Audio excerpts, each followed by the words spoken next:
같이 기도함으로 새벽 기도 시작하겠습니다. 하나님 아버지 감사합니다. 이 시간 아버지 앞에 나아갈 때에 하나님 새로운 역사를 우리 가운데 행하시고 우리의 마음의 모든 더러운 것들을 제하시며 하나님의 은혜로 하나님의 예수 그리스도의 보혈로 우리의 마음을 정케하사 다시 한번 하나님을 향하여 나아갈 수 있는 우리의 삶의 방향 전환이 일어나는 시간이 될 수 있도록 주님 인도하여 주옵소서.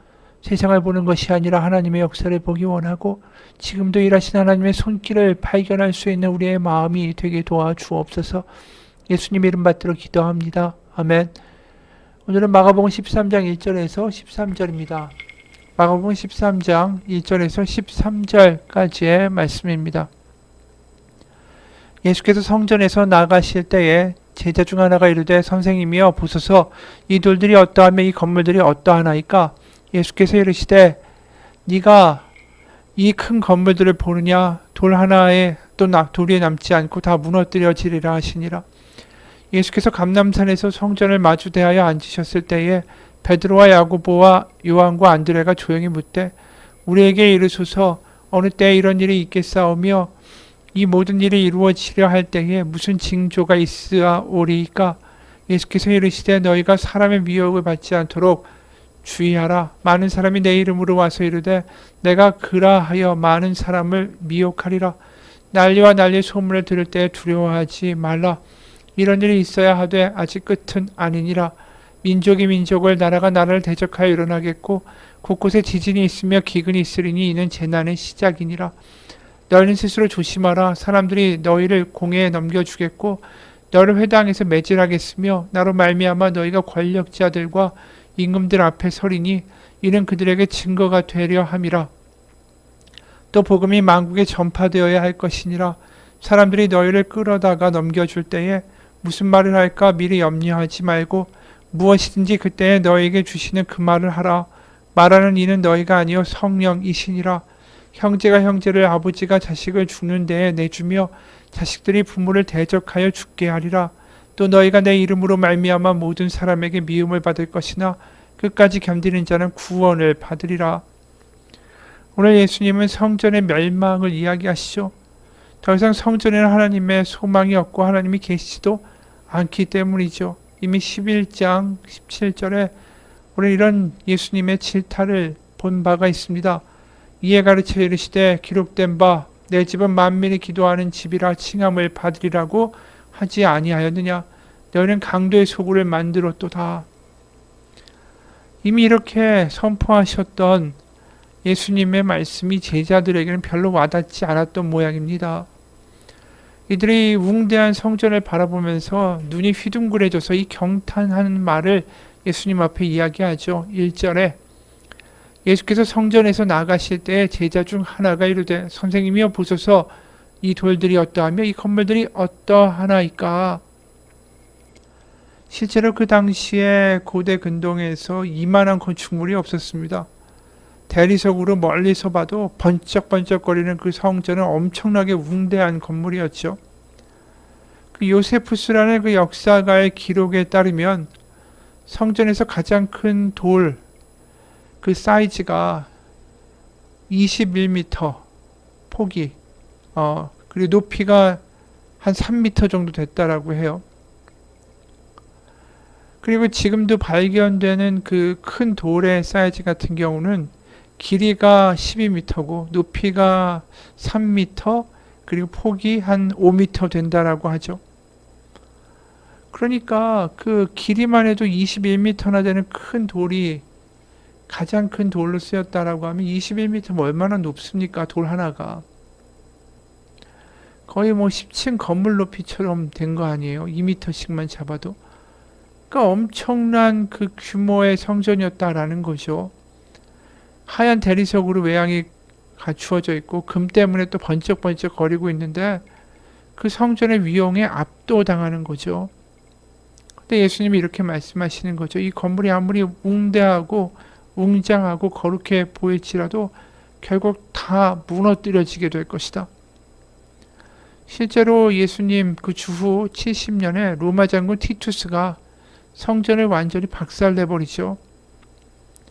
제자들은 이 말이 전혀 믿겨지지가 않습니다. 그래서 4절에 우리에게 이르소서 어느 때에 이런 일이 있겠사오며 이 모든 일이 이루어지려 할 때에 무슨 징조가 있사오리이까? 이렇게 물으니 예수님이 대답해 주세요. 성전의 멸망이 오기 전에 이러한 징조가 있을 것이다. 다시 말해서 이 성전이 무너지는 것은 주 70년이죠. 그러니까 예수님이 십자가에 못 박혀 죽으시고 부활하시고 승천하시고 나서 성전이 멸망하기까지의 그 수십 년 동안 기간에 있을 일들이 5절 이후에 등장하는 거죠. 근데 실제로 이 역사 기록을 봐도 이 성전이 무너질 때쯤 된 기록들이 되게 이렇게 나옵니다. 그러니까 애초에 성전이 무너지게 됐을 때 바로 그 계기가 된 것은 주후 66년에 이 총독, 이 로마에서 파견한 이 총독 플로루스라는 사람이 이 성전 근거에서 금 17달란트를 가져가겠다라고 해요. 그러니까 성전에 있는 그 성전에 바친 제물을 가져가겠다고 하니까 폭동이 일어난 거죠. 그러니까 제사장부터 시작해서 열심당원들, 유대인들 다 결합돼서 이 소요를 일으킬 때에 이 시리아 지방의 총독이 도와주겠다고 이 로마의 군단을 파견합니다. 근데 완전히 격파당해요. 그러니까 여기에 완전히 신이 나서 임시정부까지 세우게 됩니다. 그리고 지방 장관도 임명하고 군대를 다시 한번 정비하고 완전히 독립이 이루어졌다라고 자신만만했죠. 이때 이제 네로 황제가 황제였을 텐데 베스파시안 장군을 총사령관으로 임명해서 이 반란을 진압하라고 합니다. 실제로 로마 군대가 본격적으로 들어오니까 싹 다 진압되죠. 그런데 네로가 갑자기 죽어요. 그래서 이 베스파시안 장군이 로마로 황급히 귀국을 합니다. 그리고 베스파시안 이 장군이 황제가 돼요.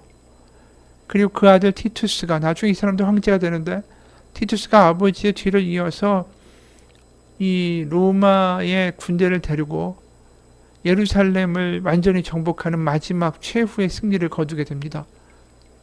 그럴 때 얼마나 심각한 전쟁의 모습이 있었냐 하면 요세푸스가 유대인들의 전쟁사라는 책에서 이런 기록을 했어요. 예루살렘이 멸망하기 전의 모습이에요. 매일 무섭게 증가한 기근은 예루살렘의 전 가족을 죽음으로 몰아넣었다. 테라스에는 굶어 죽은 여자들과 아이들의 시체가 널려 있었고 골목에는 노인들의 처참한 주검들이 쌓여 있었다. 영양실조로 통통 부은 아이들과 젊은이들은 길바닥에 쓰러져 움직이지 못할 때까지 유령처럼 거리를 헤매었다.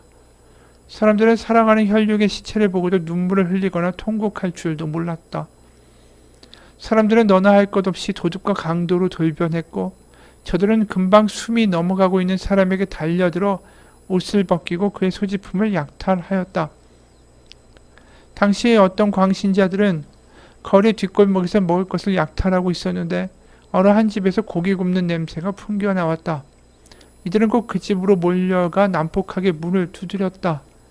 저들에게 문을 열어준 사람은 요단강 동편 지방에 살고 있는 매우 부유한 귀족의 딸 마리아였다.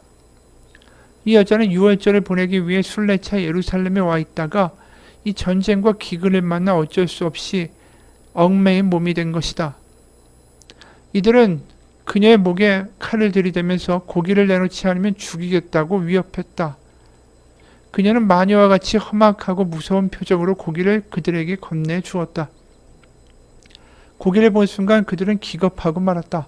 그 고기는 다른 것이 아니라 반쯤 불에 구운 어린 아기였던 것이다. 아기는 마리아의 친자식이었다.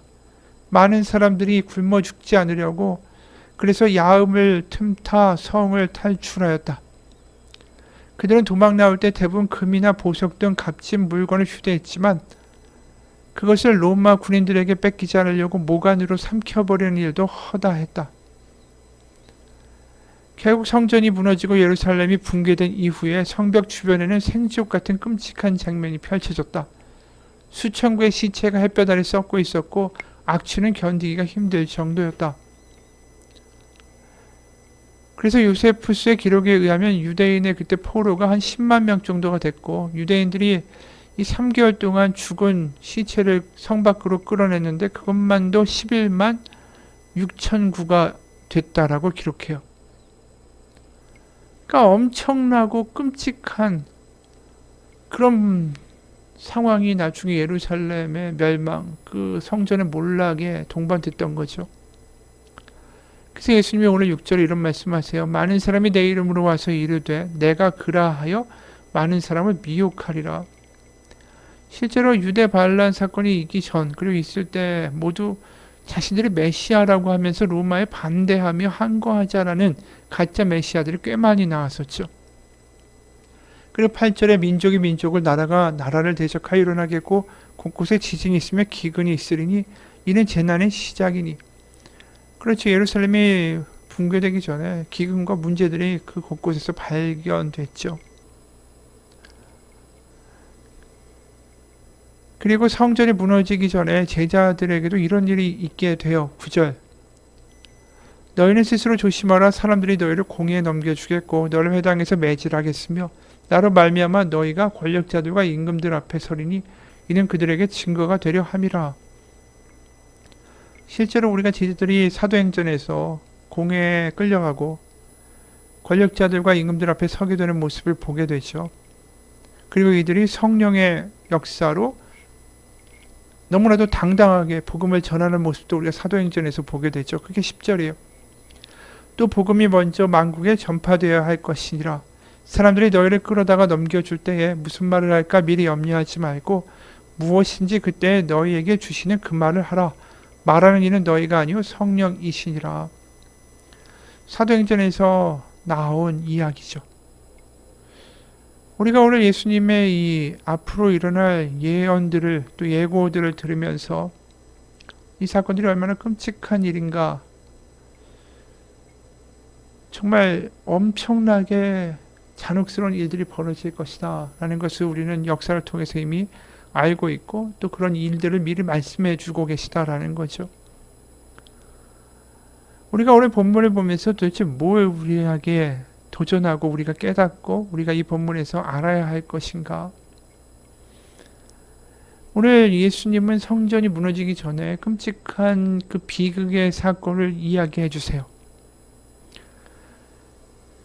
그것은 뭐냐 하면 비극을 당하고 고난을 당하고 너희가 고통스럽게 될 것이다 라는 것을 저주스럽게 말씀하고자 하시는 것도 아니고 내가 예언을 통해서 내가 참 예언자고 하나님의 아들인 것을 너에게 보여주겠다라는 증표로서 증거로서 말씀하고 계신 것도 아니에요. 우리가 여기서 보게 되는 것은 뭐냐 하면 예수님이 앞으로 일어날 비극에 대하여 다 알고 계시고 이렇게 다 말씀해 주실 수 있다라는 사실은 이 모든 비극마저도 하나님의 계획과 하나님의 손 안에서 이루어지고 있다라는 것을 의미하는 것입니다. 다시 말해서 앞으로 성전이 무너지고 수많은 어떤 참극이 벌어지고 비극이 벌어지고 이해할 수 없는 일들이 벌어진다 할지라도 그것이 하나님이 안 계시다라는 것이 아니라 그 비극을 모두 하나님이 알고 계시고 그 가운데도 하나님은 하나님의 일을 하고 계실 것이다 라는 걸 우리 가운데 믿게 하고 알게 하시는 거예요. 그리고 그러한 비극 가운데 때로는 우리가 이해하지 못하는 상황 가운데도 우리가 하나님을 믿을 수 있는 힘과 근거는 어디에 있는가? 바로 성령님이시다라는 거죠. 우리가 믿는다라는 것은 내가 원하는 것들이 이루어져서 믿는 게 아니에요. 또 예언이나 방언이나 어떤 신비한 체험 때문에 우리가 이 믿음을 갖게 되는 게 아니죠. 이러한 비극과 같은 또 이해 가지 않는 상황 가운데 우리가 하나님을 믿을 수 있는 유일한 근거는 뭐냐 하면 성령님 때문이고 또 하나는 하나님이 이럼에도 불구하고 신실하시고 하나님의 선한 뜻을 결국은 이 고통을 통해서 이루어내실 것이다라는 것을 믿게 되는 게 믿음이라는 거예요. 믿음은 내가 원하는 것이 이루어지거나 우리의 삶 가운데 신비한 체험을 통해서 굳건해지는 게 아니라 바로 하나님이 신실한 분이시고 내 아버지가 되신다라는 성령 안에서의 강한 고백만이 우리가 어떠한 상황 가운데 흔들리지 않는 믿음을 가질 수 있게 해준다라는 거죠.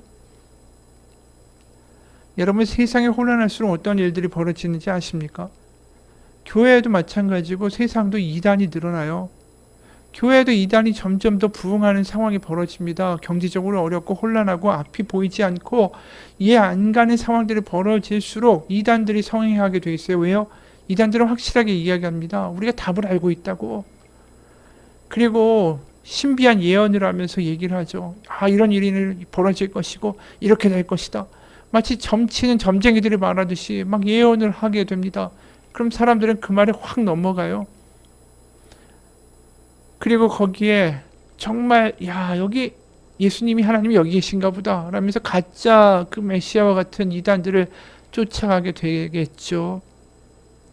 근데 어려우면 어려울수록 믿음이 필요한 이유는 뭐냐면 우리가 확실한 답을 알 수 없다라는 거죠.